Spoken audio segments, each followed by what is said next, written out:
আমন্ত্রণ দীপ্ত সংবাদে আপনাদের সাথে আছি আমি ইয়াসমিন সুমনা। শুরুতেই সংবাদ শিরোনাম। সংস্কার কাজে বাধা এলে দেশের মানুষকে নিয়ে প্রতিহত করার ঘোষণা, এনসিপির নেতাদের হুঁশিয়ারি। ইশরাকের শপথ ইস্যুতে রিট খারিজের আদেশের বিরুদ্ধে চেম্বার আদালতে আবেদন, আজই শুনানি। জাতীয় নারী ফুটবলে ফের অশান্তির সুর, 5 অভিজ্ঞকে ছাড়াই জর্ডান গেল বাটলারের পছন্দের দল।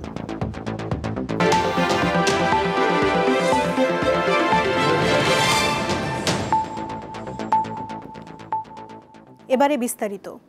দ্রুত নয় বরং স্বচ্ছ ও সুষ্ঠু নির্বাচনের জন্য সামগ্রিক প্রক্রিয়া সম্পন্ন করে বিচার ও সংস্কার শেষে নির্বাচন হওয়া উচিত বলে মন্তব্য করেছেন জাতীয় নাগরিক পার্টি এনসিপির নেতা সার্জিস আলম। বিচার সংস্কার ও জুলাই ঘোষণাপত্রের দাবিতে দুপুরে নীলফামারীর ডোমারে এক পথসভায় তিনি এসব কথা বলেন। আওয়ামী লীগের আমলে খোদ দুর্নীতি দমন কমিশন দুর্নীতির আখড়ায় পরিণত হয়েছিল বলে উল্লেখ করেন দলটির উত্তরাঞ্চলের মুখ্য সংগঠক। তিনি আরও বলেন, ওই সময় দুদককে ব্যবহার করে রাজনৈতিক ফায়দা নেওয়া হতো। সার্জিস আলম বলেন, দ্রুত সময় নির্বাচন করতে গিয়ে তা যদি স্বচ্ছ ও সুষ্ঠু না হয় তবে ছাত্র জনতার অভ্যুত্থান ব্যর্থতায় পরিণত হবে।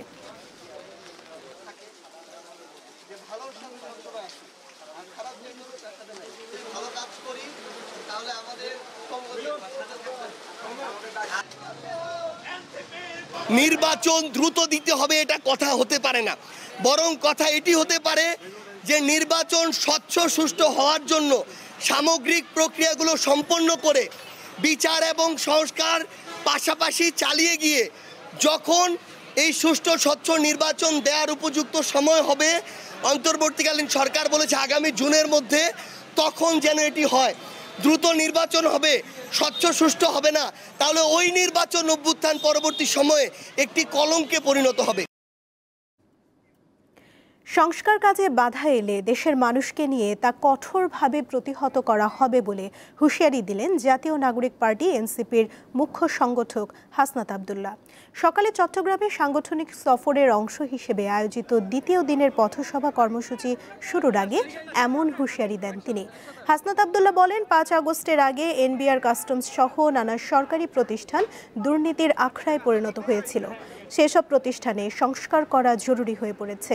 সরকার সংস্কার কার্যক্রম শুরু করেছে, এতে সচিবালয় সহ অন্য কোথাও বাধা তৈরি করলে তা সহ্য করা হবে না।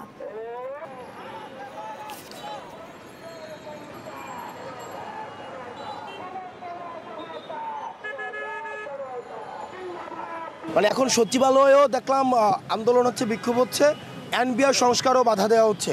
আপনারা যদি এই 5 আগস্ট পরবর্তী বাংলাদেশে আপনারা জনগণের মুখোমুখি দাঁড়িয়ে আপনারা যদি এই সরকারকে আপনারা হুমকি দেন, ধামকি দেন যে এই সরকার সংস্কার কার্যক্রম যদি করে থাকে তাহলে সেটিকে আপনারা বাধা দিবেন, আপনারা মনে রাখবেন এই জনগণ আপনাদের বিকল্প খুঁজে নেবে। আপনারা এটা ভাববেন। বিএনপির নেতা ইশরাক হোসেনের শপথ ইস্যুতে রিট খারিজের আদেশের বিরুদ্ধে চেম্বার আদালতে আবেদন করেছেন রিটকারীর আইনজীবী। সোমবার এই আবেদন করেন রিটকারীর আইনজীবী জহিরুল ইসলাম মুসা। তিনি জানান, আজই চেম্বার আদালতে আবেদনের শুনানি হতে পারে। এর আগে গত 22 মে ইশরাককে ঢাকা দক্ষিণের মেয়র হিসেবে শপথ না পড়ানোর নির্দেশনা চেয়ে দায়ের করা রিট খারিজ করেন বিচারপতি আকরাম হোসেন চৌধুরী ও বিচারপতি দেবাশিস রায় চৌধুরীর হাইকোর্ট বেঞ্চ।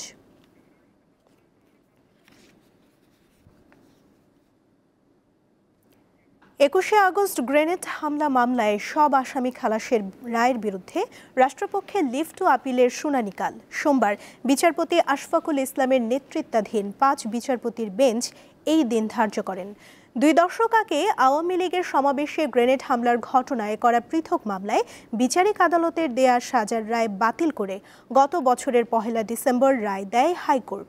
এই রায়ের ফলে বিএনপির ভারপ্রাপ্ত চেয়ারম্যান তারেক রহমান, সাবেক স্বরাষ্ট্র প্রতিমন্ত্রী লুৎফুজ্জামান বাবর সহ গ্রেনেড হামলা মামলার আসামিরা খালাস পান। গত বছরের 19 ডিসেম্বর সুপ্রিম কোর্টের ওয়েবসাইটে হত্যা ও বিস্ফোরক মামলার পূর্ণাঙ্গ রায় প্রকাশিত হয়। হাইকোর্টের পূর্ণাঙ্গ রায় প্রকাশের পর রাষ্ট্রপক্ষ পৃথক লিভ টু আপিল করে।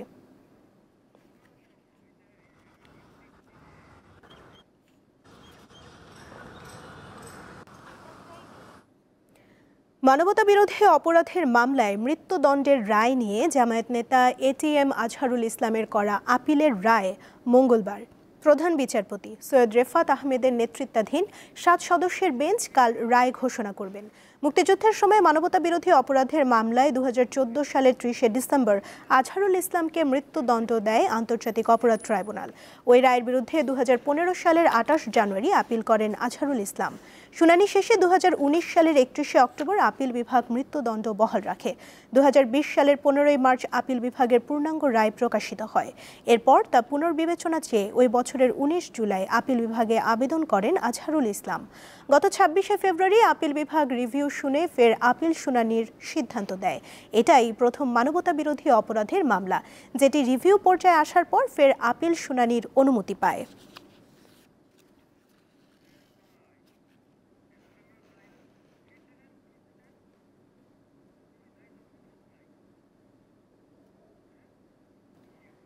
দর্শক, হাইকোর্ট প্রাঙ্গণ থেকে যুক্ত আছেন আমাদের সহকর্মী আজিজুল ইসলাম। আমরা সরাসরি যুক্ত হচ্ছি সেখানে। আজিজ, শুনানি কখন শুরু হতে পারে আর রিটকারীর পক্ষ থেকে কি বলা হয়েছে, আমাদের বিস্তারিত জানাবেন।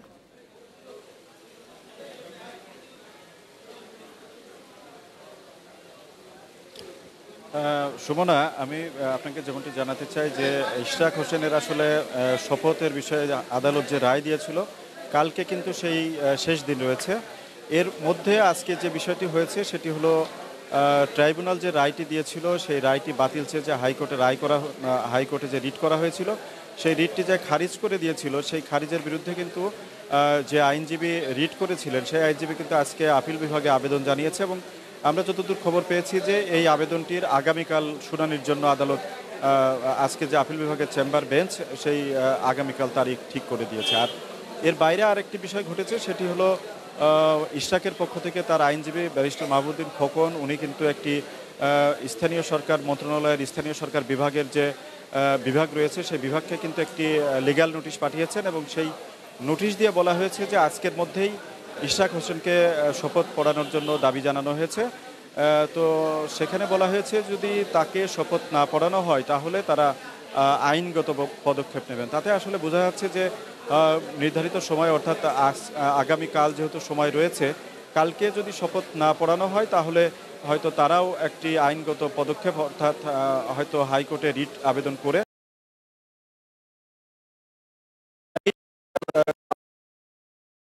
মেয়র ফজলে হক তাপস ছিল। এই সরকার পরিবর্তনের পরে কিন্তু তাকে অপসারণ করা হয় এবং একজন প্রশাসক নিয়োগ দেওয়া হয়েছিল। কিন্তু যখন ইশরাকের পক্ষ থেকে একটি আবেদন করা হয়েছিল নির্বাচনী ট্রাইব্যুনালে, তখন কিন্তু ইশরাককে আসলে মেয়র ঘোষণা করা হয় এবং তার আলোকে আমরা দেখেছি যে নির্বাচন কমিশন থেকে গেজেট জারি করা হয়েছিল মেয়র হিসেবে ইশরাক হোসেনকে।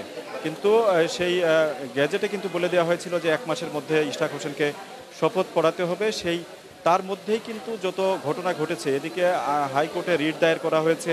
ইশরাক হোসেনের যারা সমর্থক ছিল তারা কিন্তু প্রথমে সিটি কর্পোরেশন এলাকাতে আন্দোলন করেছিল এবং পরে প্রধান উপদেষ্টার কার্যালয়ের সামনেও কিন্তু আমরা দেখেছি রাত দিন তারা কিন্তু আন্দোলন করতে দেখেছি। এক পর্যায়ে কিন্তু গত সোমবার হাইকোর্টে তার দায়ের করা যে আইনজীবীদের যে দায়ের করা রিটটি সেটি খারিজ হয়ে যায় এবং তার পরবর্তীতে আজকে কিন্তু তাদের পক্ষ থেকে আপিল করা হয়েছে। একইভাবে আমরা দেখেছি যে ইশরাক হোসেনের পক্ষ থেকেও কিন্তু স্থানীয় সরকার বিভাগের যে স্থানীয় সরকার মন্ত্রণালয়ের যে স্থানীয় সরকার বিভাগ রয়েছে সেখানে কিন্তু লিগ্যাল নোটিশ পাঠানো হয়েছে। এখন শেষ পর্যন্ত বিষয়টি কোথায় গিয়ে দাঁড়ায় সেটি দেখার জন্য আসলে আমাদের আপাতত কালকের দিন পর্যন্ত অপেক্ষা করতে হচ্ছে। সুমনা, ধন্যবাদ আজিজ। নারী সংস্কার কমিশনের সুপারিশের কয়েকটি ধারার বৈধতা চ্যালেঞ্জ করে রিট খারিজ করে দিয়েছে হাইকোর্ট। সোমবার বিচারপতি ফাতেমা নজিব ও বিচারপতি শেখদার মাহমুদুর রাজির বেঞ্চ এই বিষয়ে রায় দেন। আদালত বলেন এই সুপারিশ এখনও বাস্তবায়ন হয়নি এবং বিষয়টি প্রিম্যাচিউরড। সরকার সুপারিশ বাস্তবায়ন করলে রিটকারী চাইলে আদালতে আসতে পারেন। গত 19 মে নারী সংস্কার কমিশনের সুপারিশের কয়েকটি ধারার বৈধতা চ্যালেঞ্জ করে দায়ের করা রিটের শুনানি শেষ হয়। আদালতে রিটের পক্ষে শুনানি করেন অ্যাডভোকেট রওশন আলী, কমিশনের পক্ষে শুনানি করেন অ্যাডভোকেট ফাউজিয়া করিম ফিরোজ। নারীদের সম্পত্তি বা উত্তরাধিকারের ক্ষেত্রে সমান অধিকার দেয়া হোক, কিন্তু মুসলিম আইনে রয়েছে যে নারীদেরকে যেভাবে সম্পত্তি দেয়া রয়েছে সেটা নিয়ে আমরা কোনো কোয়েশ্চেন করতে পারবো না, যেহেতু কোরআনের তার বর্ণনা দেওয়া আছে নারীরা কীভাবে সম্পত্তি পাবেন। এই ইস্যুগুলা নিয়ে এর মতো করে আরও কিছু ইস্যু ছিল যেগুলাকে আমরা মনে করেছি ধর্মীয় স্বাধীনতার সাথে সাংঘর্ষিক এবং সংবিধানের মৌলিক অধিকারের সাথে কিছু কিছু বিষয় সাংঘর্ষিক রয়েছে। সেই বিষয়গুলোকে আমরা চ্যালেঞ্জ করে এই রিট পিটিশনটা দায়ের করেছিলাম। সরকারি চাকরি সংশোধন অধ্যাদেশের খসড়ার প্রতিবাদে টানা তৃতীয় দিনের মতো বিক্ষোভ মিছিল ও সমাবেশ করেছেন বাংলাদেশ সচিবালয় কর্মকর্তা কর্মচারী সংযুক্ত পরিষদ। সকালে সংগঠনের নেতারা বৈঠক করে পরবর্তী করণীয় নির্ধারণ করেন। এ সময় চাকরি অধ্যাদেশ প্রত্যাহার না হলে কঠোর কর্মসূচির হুমকি দেন তারা। এরপর সংযুক্ত পরিষদের উদ্যোগে প্রতিবাদ ও বিক্ষোভ মিছিল হয়। মিছিলটি পুরো সচিবালয় প্রদক্ষিণ করে। বেলা 11:15টার দিকে তাদের সঙ্গে যোগ দেয় সচিবালয় কর্মকর্তা কর্মচারী সংযুক্ত পরিষদের আরেকটি অংশ। এ সময় বিক্ষোভকারীরা বিভিন্ন ধরনের স্লোগান দেন। বিভিন্ন মন্ত্রণালয় এবং বিভাগের কর্মকর্তা কর্মচারীরা কাজ রেখেই বিক্ষোভে অংশ নেন।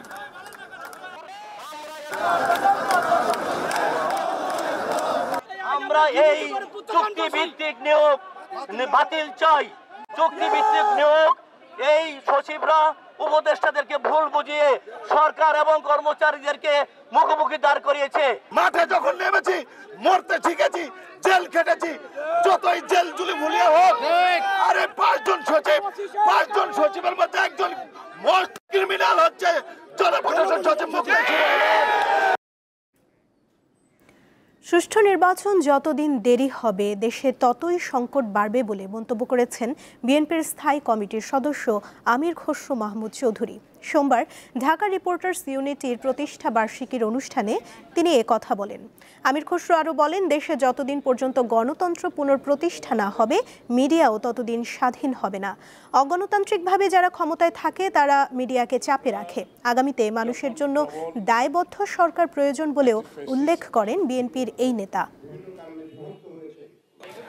গণতান্ত্রিকভাবে নির্বাচিত সরকারের অনুপস্থিতি যত বাড়তে থাকবে আপনি দেখবেন মিডিয়ার উপরও চাপ বাড়তে থাকবে। এটা আমাদেরকে বুঝতে হবে। অগণতান্ত্রিকভাবে যে কেউ থাকুক তারা একটা পর্যায়ে গিয়ে তারা থাকার জন্য, ক্ষমতা অব্যাহত রাখার জন্য বিভিন্ন চাপের মধ্যে মিডিয়াকে তারা চাপে রাখতে চায়। এবারে খেলার খবর।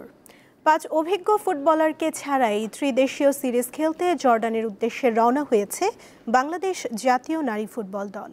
আগামী 29শে জুন থেকে মিয়ানমারে শুরু হচ্ছে এশিয়ান কাপের বাছাই পর্বের খেলা, যেখানে সি গ্রুপে বাংলাদেশের প্রতিপক্ষ স্বাগতিক মিয়ানমার, বাহরাইন ও তুর্কমেনিস্তান।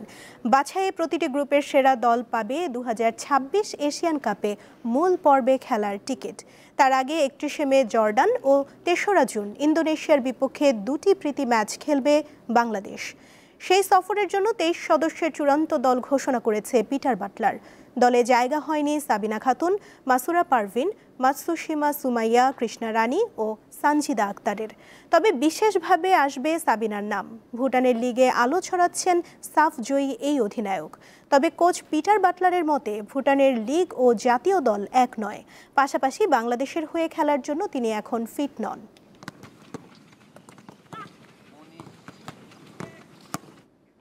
দীপ্ত সংবাদ শেষ করার আগে শিরোনামগুলো জানিয়ে দিচ্ছি আরও একবার। সংস্কার কাজে বাধা এলে দেশের মানুষকে নিয়ে প্রতিহত করার ঘোষণা, এনসিপির নেতাদের হুঁশিয়ারি। ইশরাকের শপথ ইস্যুতে রিট খারিজের আদেশের বিরুদ্ধে চেম্বার আদালতে আবেদন, আজই শুনানি। জাতীয় নারী ফুটবলে ফের অশান্তির সুর, 5 অভিজ্ঞকে ছাড়াই জর্ডান গেল বাটলারের পছন্দের দল। এই ছিল এখনকার মতো। এরপর বিকেল 4টায় দীপ্ত স্পোর্টস দেখার আমন্ত্রণ রইল। এছাড়া আরও তথ্য এবং বিনোদন জগতের নানা খবর পেতে যুক্ত থাকুন দীপ্ত ডিজিটাল প্ল্যাটফর্মের সাথে। ধন্যবাদ সবাইকে।